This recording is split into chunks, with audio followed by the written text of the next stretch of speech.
অনেকে বনের সম্পদ নিজের কাছে রাখে, মনে করে এ আর দেওয়া লাগবে।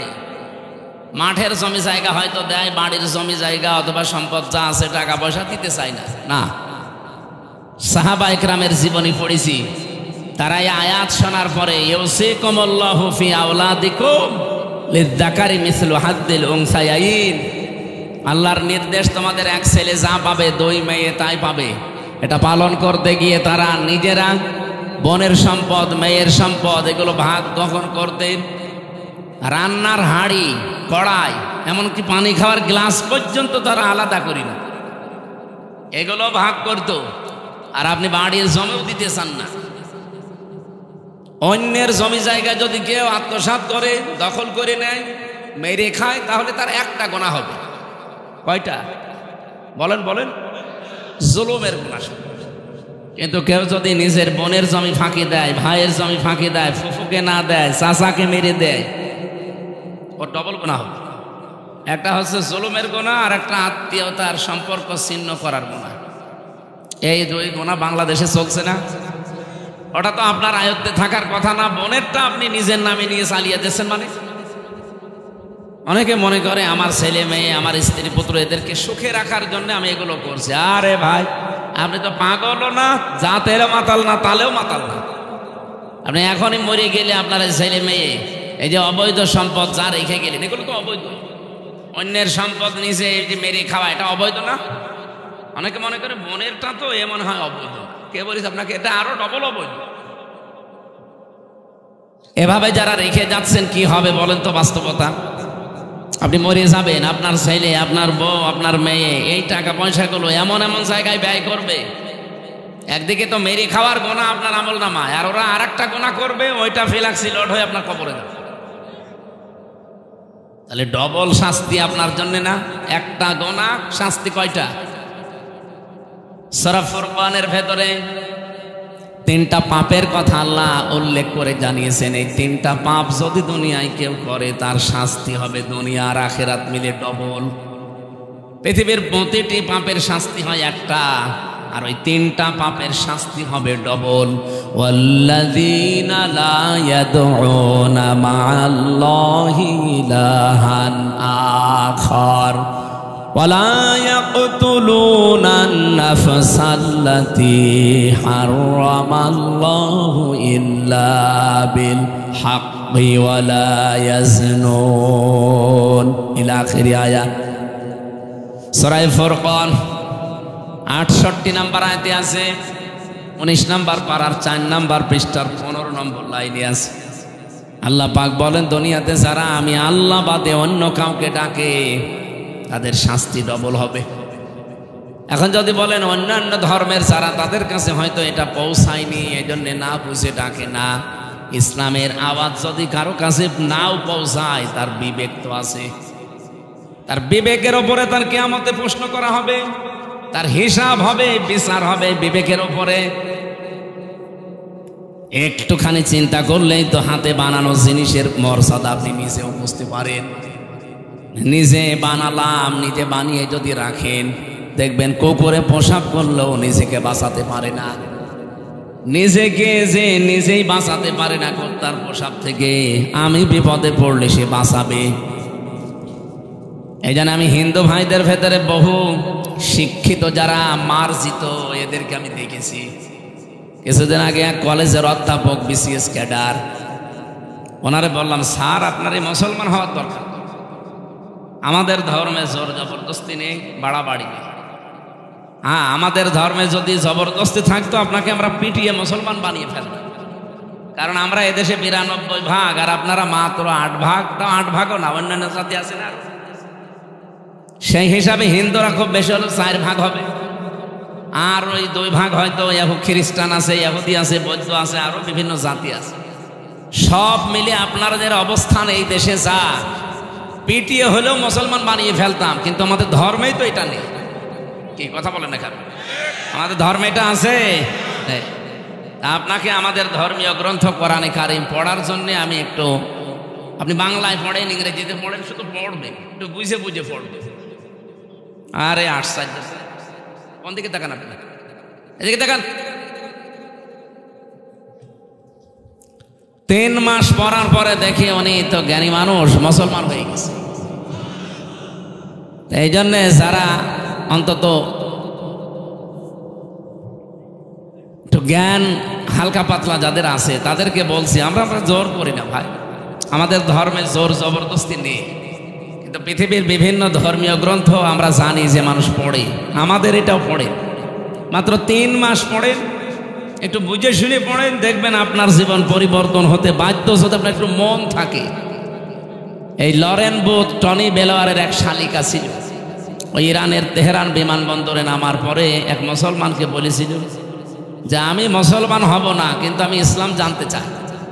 কি পড়লে ইসলাম জানা যায় অথেন্টিক ভাবে, আপনি সেইটা আমারে দিন।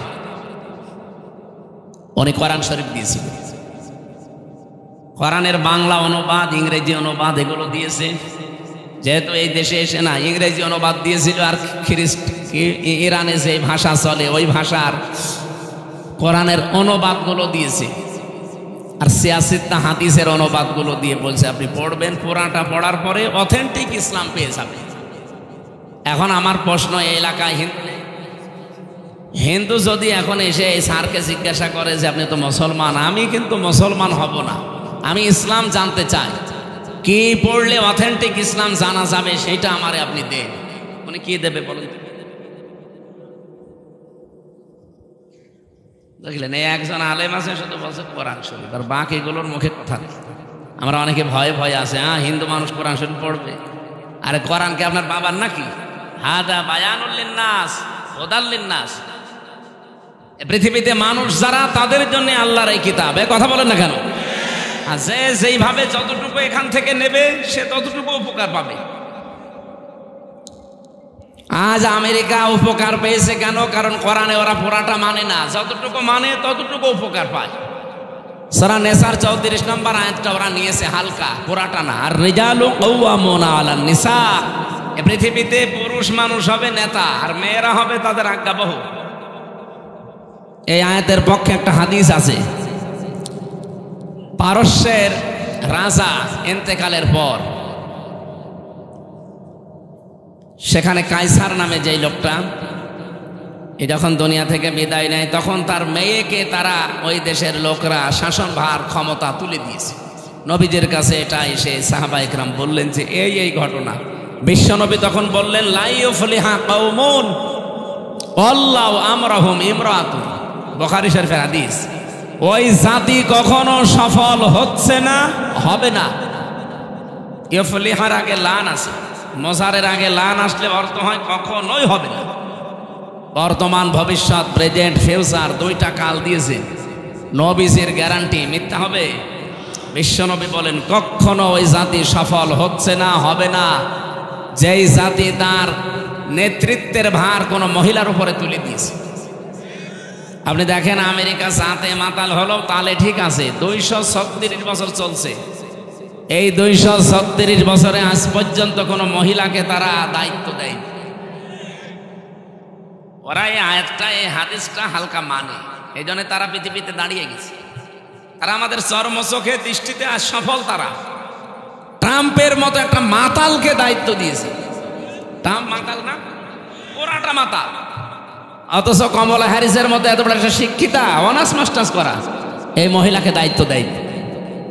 কারণ তারা জানে মুসলমানদের নবী মুহাম্মদ রাসূলুল্লাহর 63 বছরে কোনো মিথ্যা কথা নেই।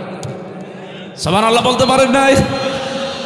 তারা এই যে কোরআনের আয়াত হাদিস যতটুকু মানে, তারা ততটুকু উপকার পেয়েছে, কল্যাণ পেয়েছে। আর আমরা এই 54 বছর চলছে, আপনি অন্যদিকে নিন না স্যার। দেখেন এই 54 বছরে যারা আমরা এই দেশে দায়িত্ব দিচ্ছি, মহিলা বেশি না পুরুষ বেশি? আমরা যা দাঁড়াতে পারি না এই কারণে। বাইরের দেশগুলো, কয়েকদিন আগে কয়েকটা দেশে ঘুরলাম, এই মানুষগুলো আজ দাঁড়িয়ে যাচ্ছে শুধুমাত্র নবীর এই হাদিস মানার কারণে। বিশ্বের বড় বড় মোড়ল যারা, তাকান, একটা কোনো দেশে আপনি মহিলা নেতৃত্বে আছে পাবেন না, সবগুলো পুরুষ। পুরুষ খারাপ হোক, কারণ মেয়েদের বুদ্ধি পুরুষ মানুষের অর্ধেক, আর নিসাও নিসফুল আকিল। এটা তো আমি বানালাম নাকি? ওরা এতটুকু মেনে যদি দুনিয়ায় উপকার পায়, আমরা উপকার পাতাম, কিন্তু আমরা তো মানি না। কথা বলেন না কেন? আমার আলোচনায় রাজনৈতিক বিষয়গুলো না, আমি একটা উদাহরণ দিলাম শুধু, বাস্তবতায় এইটাই। এই জন্য কোরআন শরীফ যেহেতু সবার জন্যে, লরেন বুথ 3 বছর একাধারে কোরআন শরীফ পড়েছিল। প্রশ্ন এখানে হয়তো স্যার বাংলা শিক্ষিত মানুষ, বিভিন্ন আলেমরা এরকম প্রশ্ন করে, তাহলে কোরআন শরীফ হিন্দুর হাতে তুলে দেব, ওযু আছে? কোরআন শরীফ ওযু করে ধরা লাগবে, যেটা আরবি টু আরবি বাদ দিয়ে বাকি যতগুলো আছে, তাফসির লেখা আছে, ব্যাখ্যা আছে, বিশ্লেষণ করা আছে, এটা যে ওযু করে ধরা লাগবে এমন কোন হাদিস কোরআনের আয়াত কোন জায়গায় পেয়েছে? ইন্নাহু লাকুরআনুন কারীমুন ফি কিতাবিম মাকনুন লা ইয়ামাসসুহু ইল্লাল মুতাহহারুন। এই যে হু আছে না, লা ইয়ামাসসুহু, মারজা কোন দিকে? লাওহে মাহফুজের দিকে, কারণ এর পরের শব্দ মুতাহহারুন। মুতাহহারুন শব্দের শাব্দিক অর্থ দুইটা, আপনি অভিধানগুলো নিয়ে আসেন, আমি দেখিয়ে দিচ্ছি। মুতাহহারুনের 1 নম্বর অর্থ হচ্ছে পবিত্র, 2 নম্বর অর্থ হচ্ছে নিষ্পাপ। বলেন তো পৃথিবীতে এমন কেউ আছে যে 100% নিষ্পাপ, 100% পবিত্র? না, নেই। এটার জন্য মেলে শুধু লাওহে মাহফুজে যেখানে কোরআনে কারিম আছে, এই জন্য এর আগের শব্দটা ফি কিতাবিম মাকনুন। মাকনুন মানে কি? মাকনুন শব্দের শাব্দিক অর্থ হচ্ছে হাতের স্পর্শ ছাড়া। কারারিম মাকিন বলা হয় যেটা, যেখানে মায়ের সন্তান থাকে। 2টা জায়গাকে আমরা সংরক্ষিত বলি যেখানে মানুষের হাতের স্পর্শ লাগে না। একটা মায়ের জরায়ু যেখানে সন্তান থাকে, 2 নম্বরে লাওহে মাহফুজ যেখানে কোরআন আছে। তো কোরআন যেহেতু আল্লাহ এখানে ইন্নাহু লাকুরআনুন কারীম দিয়ে শুরু করলেন, সেখানে মায়ের জরায়ু হওয়া সম্ভব না। সম্ভব? তাহলে এটা হবে অবশ্যই লাওহে মাহফুজ। এই জন্য আয়াতের সিরিয়াল দেখেছেন, উসুলে তাফসিরের মূল নীতি আছে 15টা। যারা তাফসিরের উপরে অনার্স মাস্টার্স করে, যারা কামেল করে তাফসির নিয়ে, তারা এটা আগে পড়া লাগে। উসুলে তাফসিরের মূল নীতি কয়টা? 15টা। তার ভেতরে 13 নাম্বার কায়দা এইটা, যে আপনি কোনো আয়াতের তাফসির যদি করতে চান, আগের আয়াত পরের আয়াতের সাথে সম্পর্ক। এই যে আজকের তেলাওয়াতকৃত আয়াত, এর আগের আয়াত পরের আয়াতে কি আছে আমি আগে ওইটা বলবো। হ্যাঁ, আন্দাজে যদি আয়াতের ব্যাখ্যা করে আপনি কিছুই বুঝবেন, আর আমি নিজেও বোঝাতে পারবো। এই জন্য সম্পর্ক কি আছে একটার সাথে আর একটা, এটা আগে জানা লাগে। এটা তাফসিরের মূল নীতি। না বললে, আর এখানে মনে হয় এগুলো বলে লাভ হয়, কারণ এখানে যে মানুষ বসে আছে, এদের পেটে বম মারলেও আল্লাহ কি বের করবে আল্লাহ জানে। তারপরও যেহেতু স্যারের মতো অনেক শিক্ষিত মানুষ আছে, আমি তাদের জন্য এই পয়েন্টটা বললাম। তাফসির করার মূল কিছু নীতি আছে, উসুলে তাফসির বলা হয়। এই আয়াত দিয়ে যদি আমরা বাংলায় যারা দলিল দিতে চাই, এটা কোরআন শরীফ আপনি হিন্দুর হাতে তুলে দেবেন, আরে ভাই আয়াতের প্রথমে আর শেষের দিকে একটু মিলান। প্রথম আল্লাহ বললেন এটা সম্মানিত কোরআন, এতটুকু শেষ করেননি। ফি কিতাবিম মাকনুন, যেটা সংরক্ষিত করা আছে সুরক্ষিত স্থানে। লা ইয়ামাসসুহু ইল্লাল মুতাহহারুন, পবিত্র নিষ্পাপ ফেরেশতারা ছাড়া যেটাকে স্পর্শ করে না। তানজিলুম মির রাব্বিল আলামিন, যেটা নাজিল হয়েছে কার কাছ থেকে? আর আমরা আল্লাহর কাছ থেকে কথা বললেই বুঝি জমিন থেকে না আকাশ থেকে? এ পৃথিবীতে যতগুলো জিনিস নাজিল হয়, নাজিল মানে কি? এক জায়গা থেকে আর এক জায়গায় পড়ে যাওয়া। পৃথিবীতে যত জিনিস নাজিল হয় তার ভেতরে অন্যতম কি বলেন? কোরআন শরীফ। কোরআন শরীফ কেউ কি বলে যে কোরআন নিচ থেকে উঠেছে? কে বলে? নাজিল হয়েছে। কি বলে? এই জন্য কোরআনের 55টা নাম আছে, তার 5টা নাম খুব বেশি প্রচারিত আছে। একটা কোরআন, একটা ফুরকান, একটা কিতাব, একটা জিকির, আর একটা তানজিল। কি বললাম? তানজিল মানে কি? নাজিল হওয়া। এই জন্য যে জিনিস নাজিল হয় আমরা জানি সেটা এই মাটি থেকে হয় না, সেটা কোথা থেকে হয়? আকাশ থেকে। আর একটা জিনিস নাজিল হয়, তার নাম কি? লোহা। লোহা কিন্তু দুনিয়ায় তৈরি হয় না, কারণ লোহা তৈরি হওয়ার জন্য যে পাওয়ার দরকার, ওই পাওয়ার পৃথিবীর কোনো শক্তির ভেতরে নেই, এটা আকাশে আছে। এই জন্য লোহা আল্লাহ তৈরি করে নাজিল করে। সুবহানাল্লাহ বলতে পারেন নাই? 3 নম্বরে নাজিল হয় আর একটা জিনিস, কি না? বৃষ্টি। পৃথিবীতে বৃষ্টি কি তৈরি হয় না নাজিল হয়? আল্লাহ নাজিল করেন। এরকম 7টা জিনিস আছে আল্লাহ নিজে যেগুলো নাজিল করেন। তাহলে এখানে আগের আয়াত পরের আয়াতের সাথে একটু যদি আমরা রিলেটেড সম্পর্কটা দেখি যে না, এই আয়াতগুলো, এই কোরআনের এই কথাগুলো আল্লাহ দুনিয়ার জন্য না, এটা দিয়েছে লাউহে মাহফুজের ওই কোরআন, যেখানে ফেরেশতারা ছাড়া কেউ স্পর্শ করে না।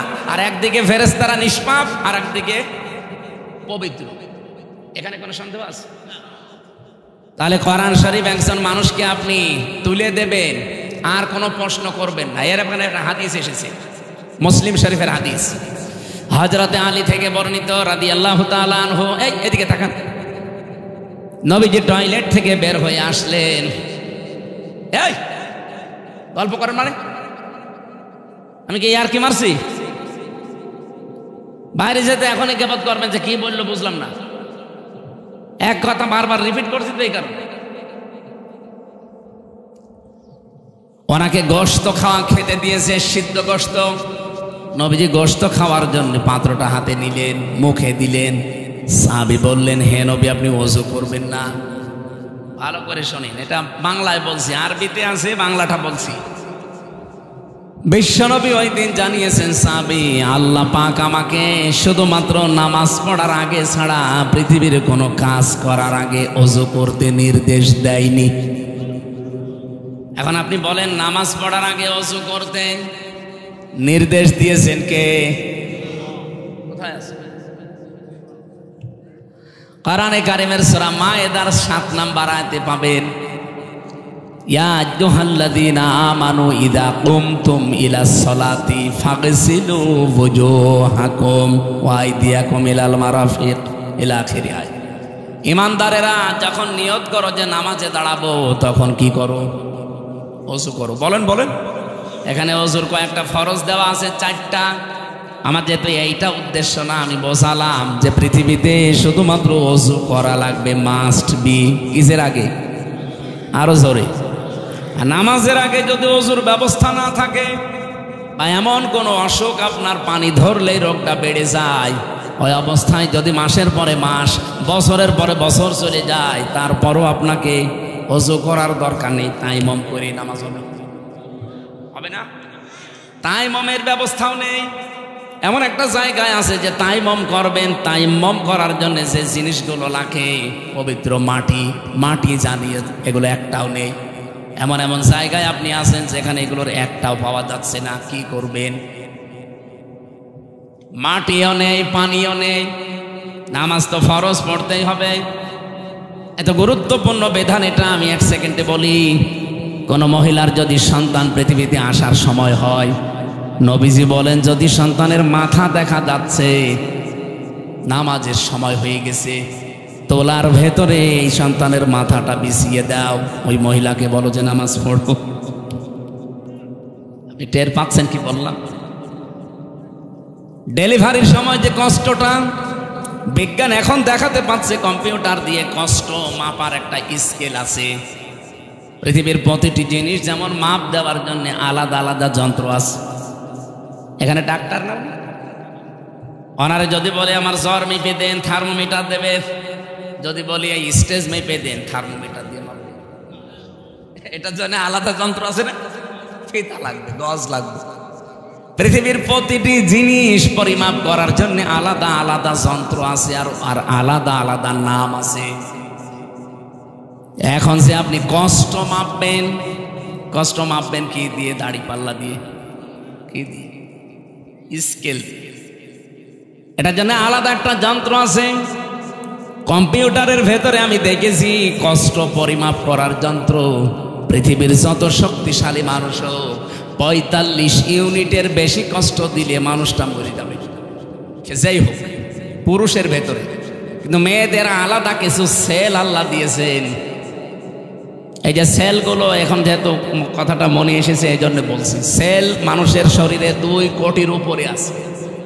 এই সেলগুলো যদি আপনি সতেজ রাখতে চান, যদি শক্তিশালী করতে চান, পৃথিবীতে একটাই বিধান আল্লাহ দিয়েছেন, তার নাম অটোফেজি। আমরা যেটাকে সিয়াম বলি, রোজা। বিজ্ঞান এটা নিয়ে, এই যে ইউশনারি ওসামি নামে এক বিজ্ঞানী, একে তো নোবেল পর্যন্ত 2017 সালে পেয়েছে। একে তার খেলা করতে নোবেল দেয়নি। এই শরীরের উপরে গবেষণা চালিয়ে দেখে 2 কোটির উপরে কোষ পাওয়া যাচ্ছে আমাদের শরীরে। কয় কোটি? এর বাইরে এই যে 11.5 মাস 12 মাস আমরা যারা রোজা রাখি না, খালি খেয়েই যায়, এই অতিরিক্ত খাবার পরে এই কোষগুলো আরো কিছু বৃদ্ধি হতে থাকে যেগুলোর কোনো কাজ নেই। আর পৃথিবীর যে কোনো বৃদ্ধি হওয়া জিনিস যারা বাড়ে বেশি তাদের দ্বারা উপকারের চাইতে ক্ষতি হয় বেশি। বাংলাদেশে যারা বেড়েছিল বেশি, আমরা যারা হাইব্রিড নেতা বলে জানি, এদের দ্বারা ক্ষতি হয়, কিন্তু আসল নেতার দ্বারা কিন্তু অত ক্ষতি হয় না। ক্ষতি হয় সব চাইতে বেশি কাদের দ্বারা? বাড়ে বেশি। ফসলে আপনি সার দিয়েও ফসল হয় না, আর আগাছা সার দেওয়া লাগে, 14 বার করে কেটে তারপরে দেখা যাচ্ছে ও ফসলের উপরে চলে যাচ্ছে। আমাদের যে 2 কোটি কোষ, এটা আমাদের শরীরকে সুস্থ রাখার জন্য, সবল রাখার জন্য। বাকি কোষগুলোর কাজ কি? ওগুলো যখন বৃদ্ধি পায় তখন আসল কোষ যেগুলো দুর্বল হয়ে যায়। বিজ্ঞান উনি দেখাচ্ছে, ইউশনারি ওসামি, জাপানে বাড়ি লোকটা, উনি দেখাতে কি আজান আছে মানে, ওরে আল্লাহ, আমার তো সময়ের দিকে খেয়াল নেই, দেখছি এই তথ্যটা বলবো না শেষ করে দেব? এটা তো বলা দরকার। আমি 8টা পর্যন্ত সময় নিয়েছিলাম, তা 8টা তো বাঁচতে বেশি সময় নেই। আর একটু থাকবেন না, এখানে নামাজ পড়ে যাবেন ভাইরা, যেহেতু মসজিদ এখনো হয়নি, আপনাদের মসজিদ হচ্ছে, আর এলাকায় অন্য ধর্মের মানুষরা বেশি, আপনারা এখানে নামাজ পড়ে যাবেন। আমি খুব তাড়াতাড়ি করছি ইনশাল্লাহ। এই যে দেখলেন, এই ছেলে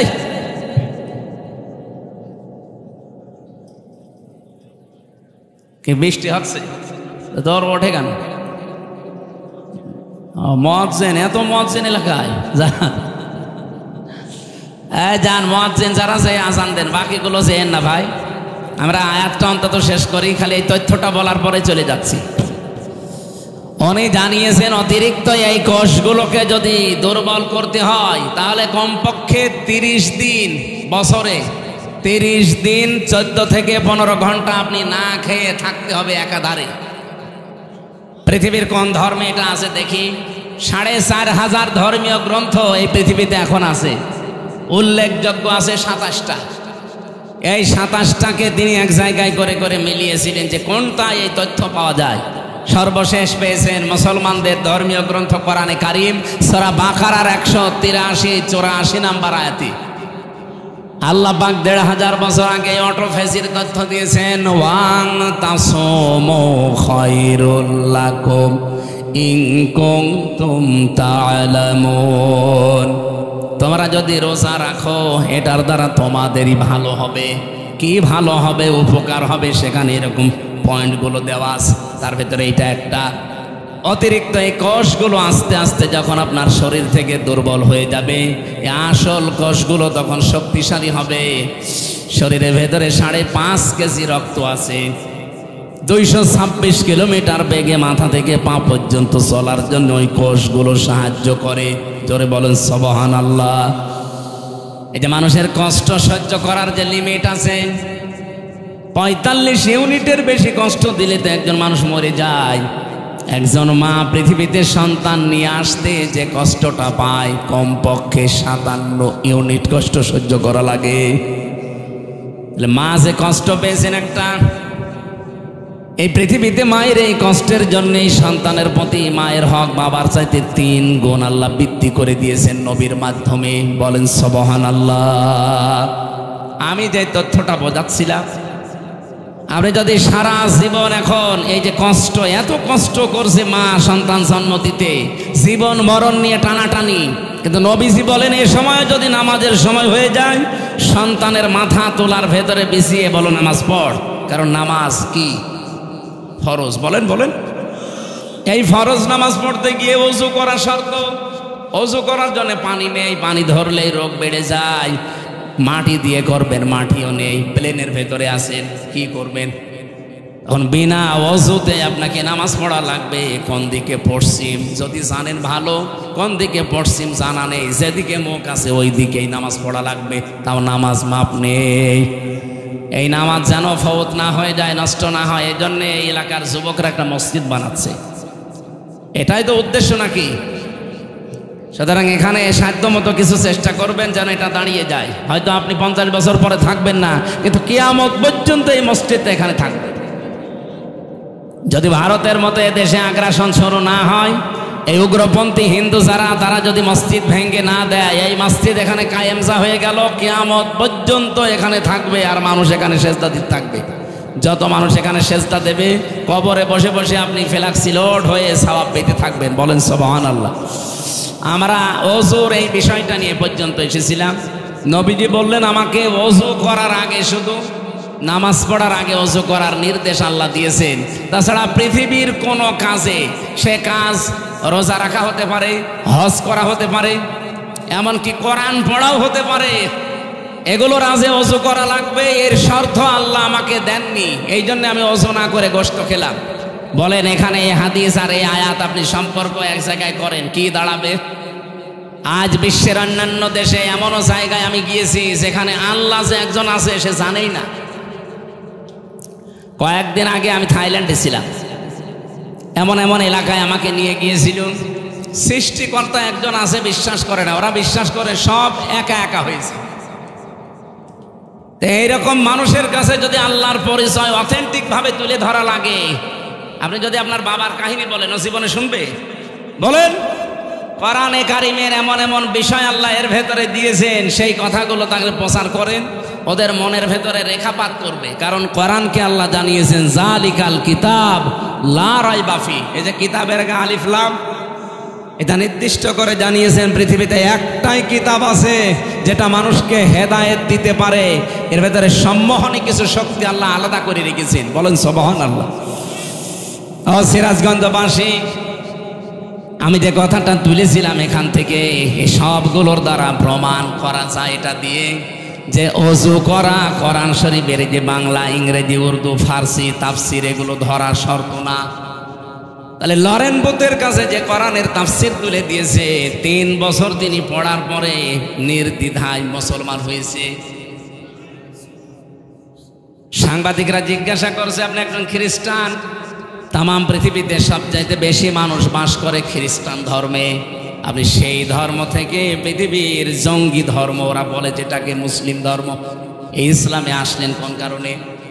লরেন বুথ বলেছিল আমি 3 বছর কোরআন শরীফ পড়েছি, আন্দাজে না বুঝে শুনে পড়েছি। 3টা বছর পড়তে পড়তে আমি 53 জায়গায় লাল দাগ দিয়েছিলাম যে ভুল ধরা পড়েছে। আল্লাহর ইশারা 54 নাম্বার জায়গায় যে আমার নিজের জীবনের ভুল ধরা পড়ে গেছে। আমি যেখানে লাল দাগ দিয়েছি দেখি তার পরের আয়াতে, পরের সূরাতে আল্লাহ ওই আয়াতের জবাব 1500 বছর আগেই দিয়ে দিয়েছে। এই মহিলার কাছে যদি কোরআন ওই দিন তুলে না দিয়ে বঙ্গবন্ধুর আত্মজীবনী দিত, ও তো মুসলমান হইত। আমি জেলে থাকাকালীন 3টা বছর ওরা পড়তেও দেয়, 24 ঘন্টা তালা লাগিয়ে রাখতো ফাঁসির ওই কন্ডেম ছেলের ভেতরে। আর কারারক্ষী যা অধিকাংশগুলো হিন্দু ভাইরা পড়ে, দেবদুলাল, সুব্রত বালা, এরপরে আশিক কুমার, সঞ্জয় দত্ত, যা নাম বলছে সব তো আল্লাহর। একদিন এনে বললাম যে ভাই সবসময় তো তালা লাগিয়ে রাখেন, একটা বই দেন তো একটু পড়ি। আল্লাহর ওলি আমার বই নিয়ে এসেছে বঙ্গবন্ধুর আত্মজীবনী, বই পড়ে করবো কি? পরের সপ্তাহে বই নিয়ে এসেছে বঙ্গবন্ধুর চীন সফর, আর বই পান না। পরের সপ্তাহে নিয়ে এসেছে বঙ্গবন্ধুর ছেলেবেলা। ভাই আপনার আর আসার দরকার নেই। একজন মুসলমান কারারক্ষী পেলাম, আশরাফ, ওরে বললাম ভাই আপনি তো অন্তত অন্য কিছু না, একটা মুসলমান তো একটা তাফসির এনে দেবেন তো। সব সময় বাইরে যেতে পারি না, তালাবদ্ধ করে রাখে, আবার সিসি ক্যামেরা দিয়ে আমার সাথে যেন কেউ কথা না বলে। যে ঠিক আছে। পরবর্তীতে যে এটিএম আজহারুল ইসলাম আছে না, নাম শুনেছেন না? কি জামাত ইসলামের সহকারী সেক্রেটারি জেনারেল, একজন মাজলুম মানুষ।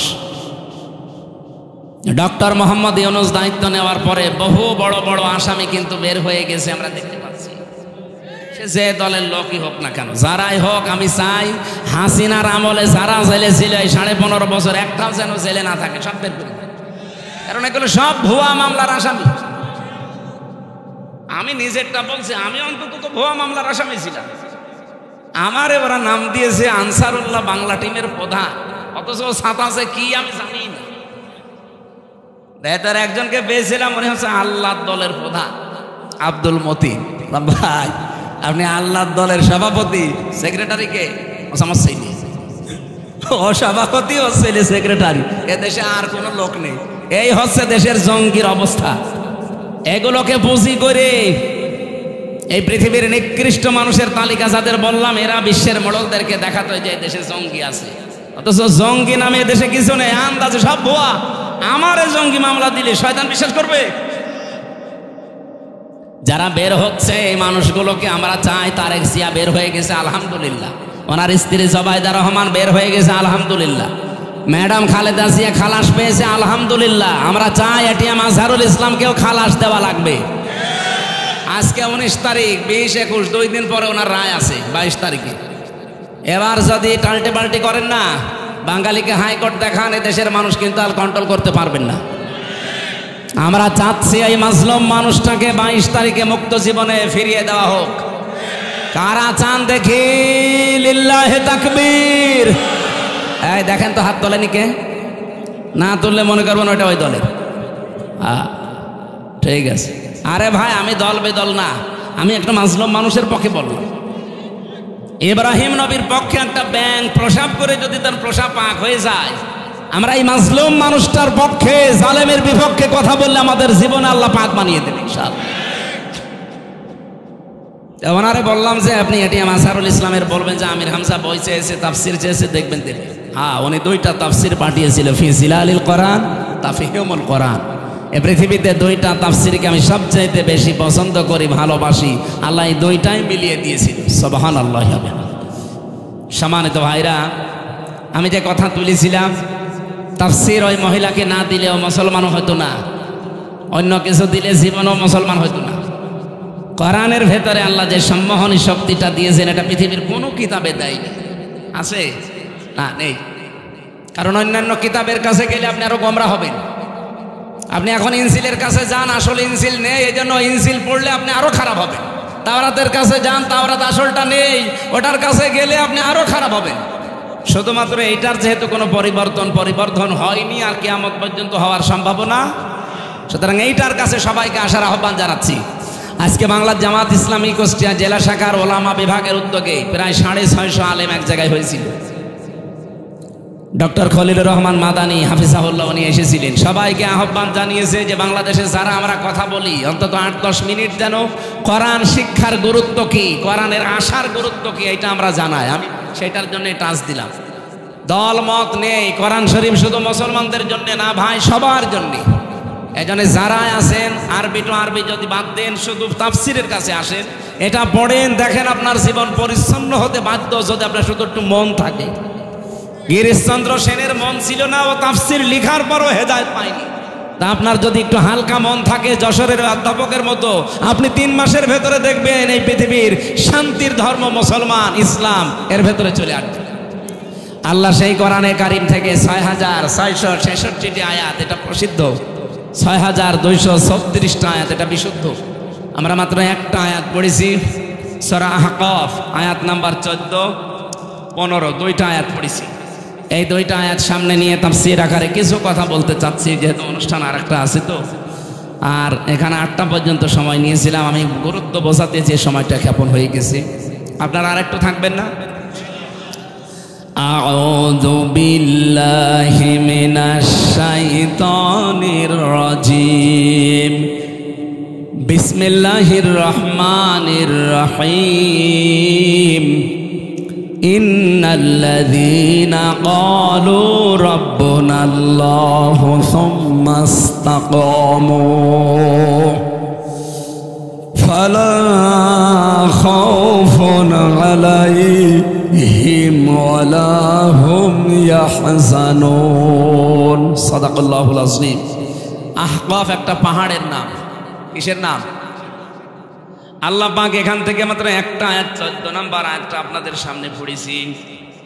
ইন্নাল্লাযীনা ক্বালু, নিশ্চয় যারা এ কথা বলে, শুধু বলে না, বলেছে অতীতে, এখনো যারা বলছে রব্বুনাল্লাহ, আমাদের রব আল্লাহ, এ কথাটা যারা বলতে পারবে যে আমাদের রব আল্লাহ, আর কাউকে আমরা রব হিসাবে মানি না, শুধু বলেই শেষ করে দেয় না, সুম্মাস্তাকামু, এর উপরে দাঁড়িয়ে যায়, ইস্তিকামাত পয়দা করে, দৃঢ়তা নিয়ে আসে এই শব্দের উপরে। ফালা খাউফুন আলাইহিম ওয়ালা হুম ইয়াহজানুন, আল্লাহ পাক বলেন তাদের কোনো ভয়ও নেই, কোনো চিন্তাও নেই। বলেন সুবহানাল্লাহ।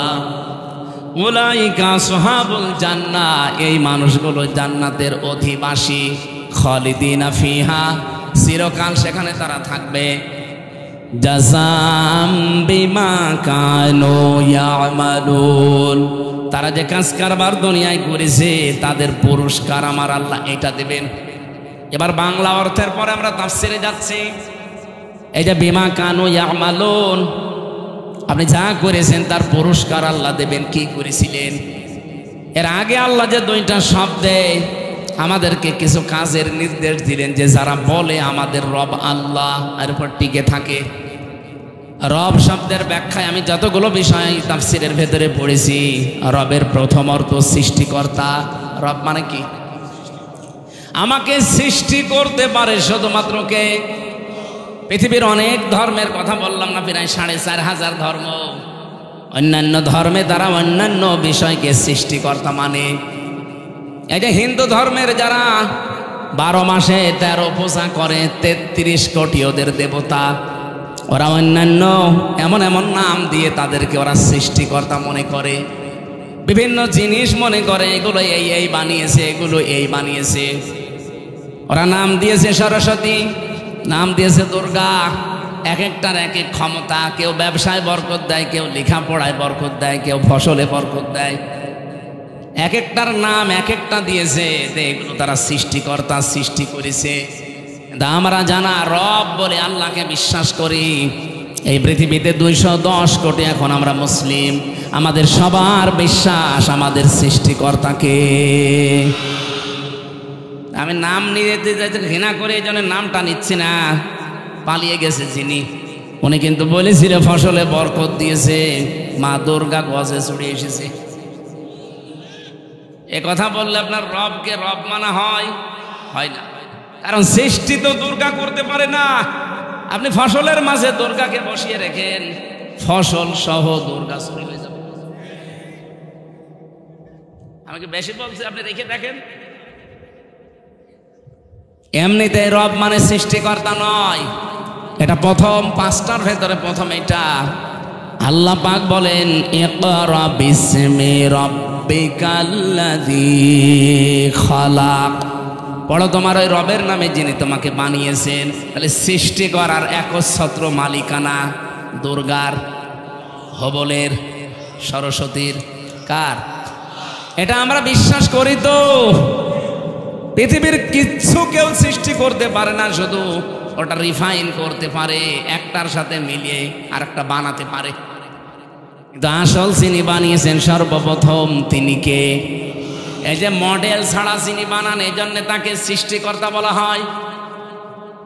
হযরত ইব্রাহিম আলাইহিস সালাম এই শিরক থেকে জাতিকে মুক্ত করার জন্য যে ঘোষণাটা দিয়েছিলেন শব্দের মাধ্যমে, ওইটা এইটা, ইন্নী ওয়াজ্জাহতু ওয়াজহিয়া লিল্লাযী ফাতারাস সামাওয়াতি ওয়াল আরদা হানিফা।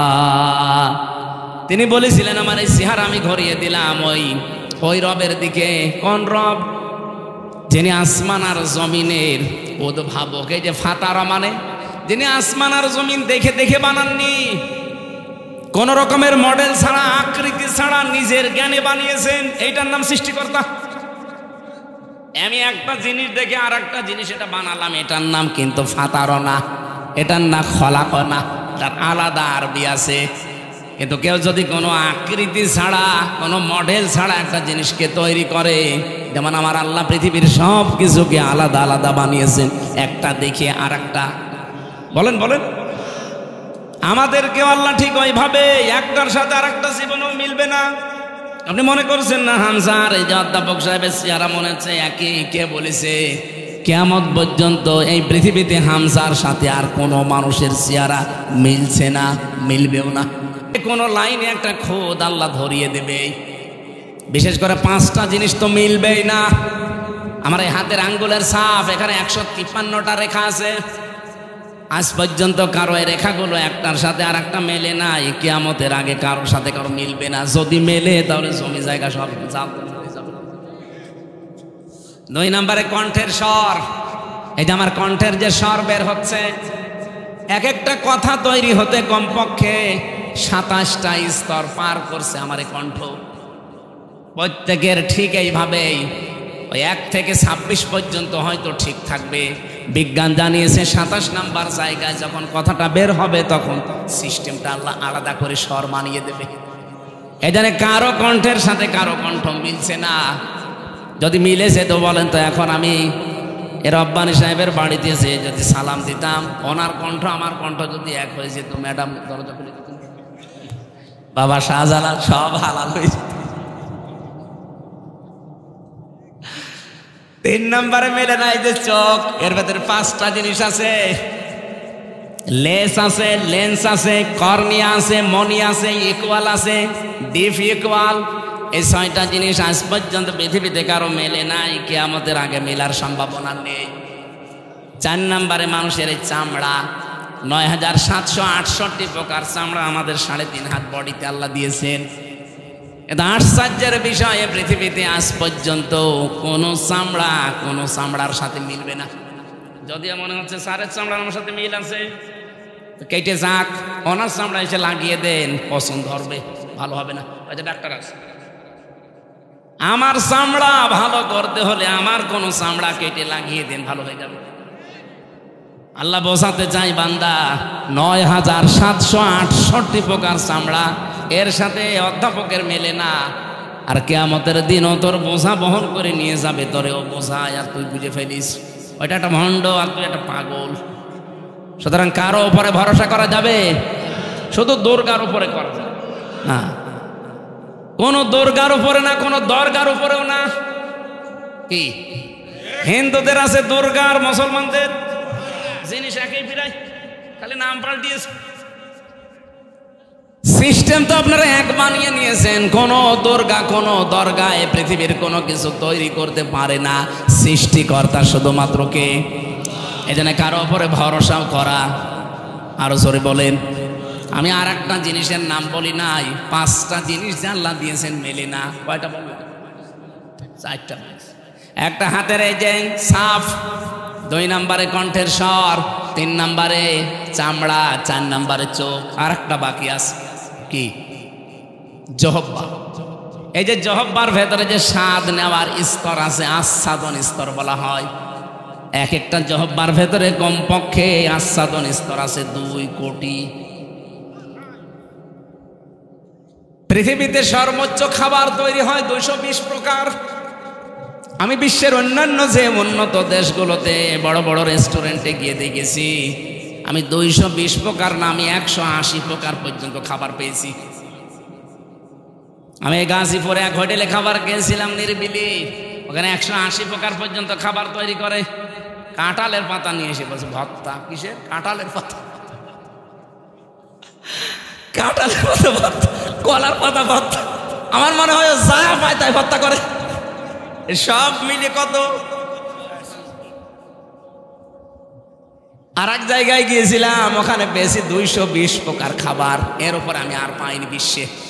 আর আছে কিনা আমার জানা নেই, কিন্তু আমাদের জহব্বার ভেতরে স্বাদ নেওয়ার স্তর আছে 2 কোটি। কিন্তু এই স্তরগুলো, আস্বাদনগুলো আমার আল্লাহ পৃথিবীতে কারো সাথে কারোটার মিল রাখে নাই। আমার স্তরের ভেতরে আপনি এখন দেন, হয়তো আমার মিষ্টি ভালো লাগবে, আমার ডায়াবেটিস আছে তো এই কারণে, তো এনার কাছে দিলে ওনার জহব্বার স্তরে আল্লাহ এটা রাখেন নাই, ওনার কাছে হয়তো অন্য কিছু ভালো লাগবে ওই স্তরে। এক একটা স্তরে আল্লাহ এক একটা জিনিস দিয়ে স্বাদ চাকার তৌফিক দেন মানুষকে। রব্বুল আলামিন বলেন এগুলো সব সৃষ্টিকর্তা আমি। এই জন্য রব মানে প্রথম, বলেন তো কি? আমরা সৃষ্টিকর্তা অন্য কাউকে মানি? বলেন। 2 নম্বরে রব মানে আইনদাতা। এখানে আমার মনে হয় প্রশ্ন করলে শুধু স্যার আর কয়েকটা আলেম বাদ দিয়ে কেউ বলতেই পারবেন না যে আল্লাহর আইন কয়টা।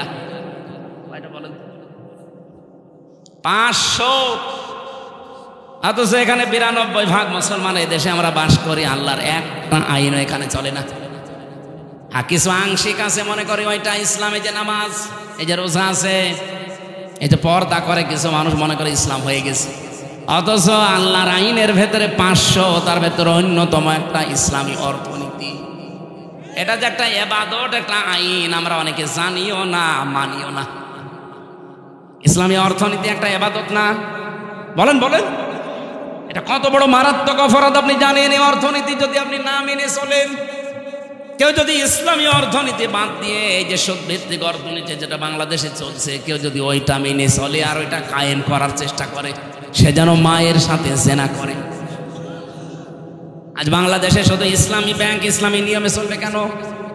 যত ব্যাংক আছে এই দেশে, সোনালী, রূপালী, চৈতালি ব্যাংক, ওইটাও হবে অগ্রণী। যত রকমের ব্যাংক এই দেশে আছে, প্রত্যেকটা ব্যাংক চলবে ইসলামী শরিয়া অনুযায়ী। ইসলামী শরিয়তের মূলনীতি কয়টা? ওটা তো আইন। কমপক্ষে আমি 28টা পেয়েছি। এই যে মোশারাকা, মোদারাবা, মোরাবাহা, বায়ে সালাম, বায়ে ইস্তেসনা, বায়ে মুআজ্জাল, বায়ে ওয়াহেদা, এরকম 28টা আমি পেয়েছি। যারা আরো বড় অর্থনীতিবিদ তারা তো আরো বেশি পাবে। আমার ছোট মাথায় যদি এত থাকে, স্যারের মতো বড় মাথা তো আরো বেশি থাকবে।